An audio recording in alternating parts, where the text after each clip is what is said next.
Overvoltage protection function test in MiCOM P141 relay. AMT Sequencer is a module where all kinds of tests can be performed. It's an ideal option for testing functions such as overvoltage and undervoltage by giving the user freedom to enter information related to various parameters accurately and finally creating the output in the way he wants. With this introduction, in the following and in this module, the two foregoing functions are tested as an example in the MiCOM P141 relay by creating different states.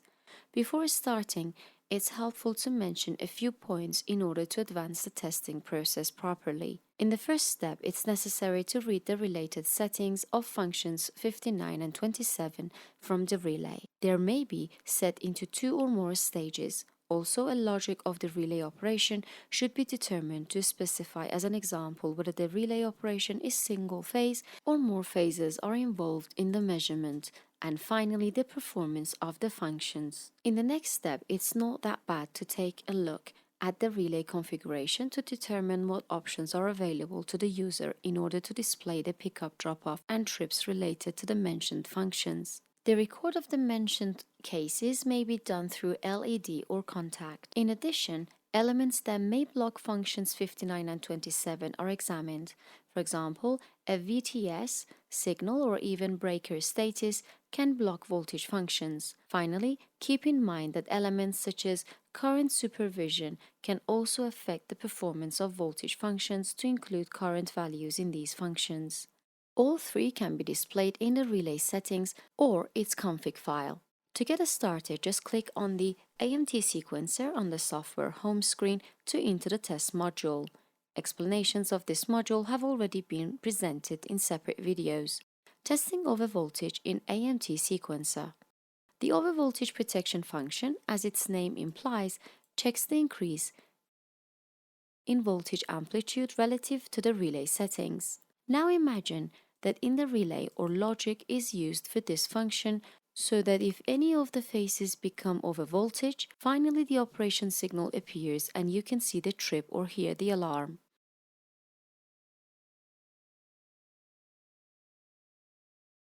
Assuming a single phase setting of 76 volts with a time of 4 seconds for the MiCOM P141 relay, the test preparation process begins.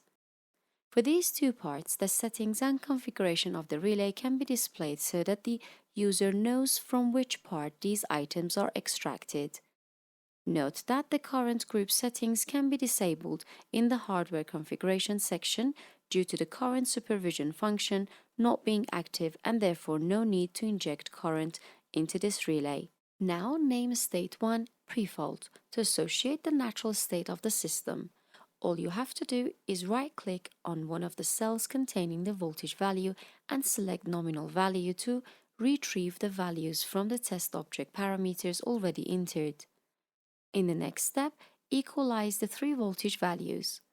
Use the normal mode since in this state stable conditions are created and there is no change in the values of the injected voltage. You can specify the completion condition of this state on a time, or by selecting the space key press option, you can manage the test runtime. Now make the next state to create the pickup conditions of phase A. Since phase A pickup is considered in this state, it is recommended to use one of the two state types, continuous ramp or a step ramp, to increase the voltage value of this phase.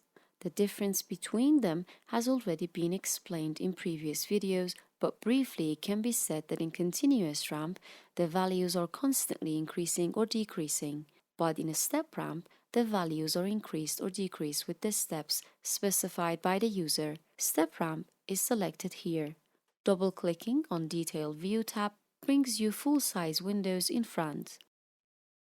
In a start value, a start voltage, values of the state remains by default. Since the time characteristic is constant in this relay, it takes 4 seconds to show its performance.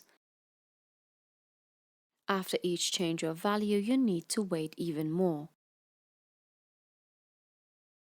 Another solution is to change the time in the relay from 4 to 0 in order to test fast.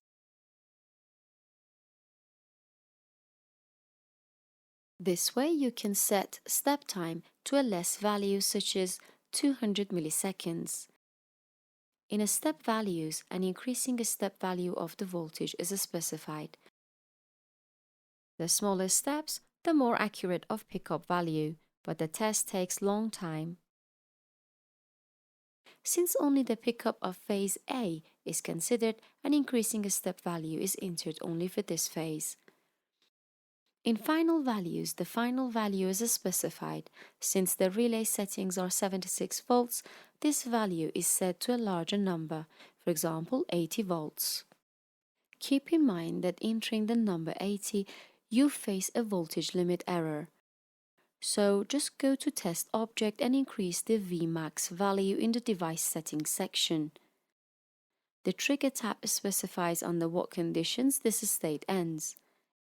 If a definite LED is specified to record the relay pickup, you can select the space key press option and press the space key while the LED is on. By referring to PSL relay of the MiCOM P141, an LED is defined using a timer to turn on and off at the same time as pickup and drop off. If a particular contact is defined for the relay pickup, select Use Binary Trigger Condition as specified below. For example, record the pickup time by connecting the output of the relay contact to the default binary input C1. By referring to the PSL of a MiCOM P141 relay, a contact is assigned to the relay pickup. In the next step, perform the drop-off process in the same way, but with a decreasing voltage. Step ramp is selected here. A higher value set than the setting value in the relay, for example 80 volts, is selected. Since this process is instantaneous, set step time to a low value such as 200 milliseconds. In a step value, enter the value of 200 millivolts, and in final step, the nominal value remains the same. In Trigger, you can press space key as a drop-off and the end of a state when the binary changes from 1 to 0. The same pickup and drop-down process on phase A can be followed for other phases, or a combination of 2 phases and 3 phases depending on the mode of relay operation. The next step is recording the operation time. To do this, it is recommended first to create the pre-fault state to return the condition to normal again. The trigger of this state can be a specific time or pressing the space key as the user desires. Now in the final state, to measure the operating time, the state type is used for phase A with a voltage above the operating voltage.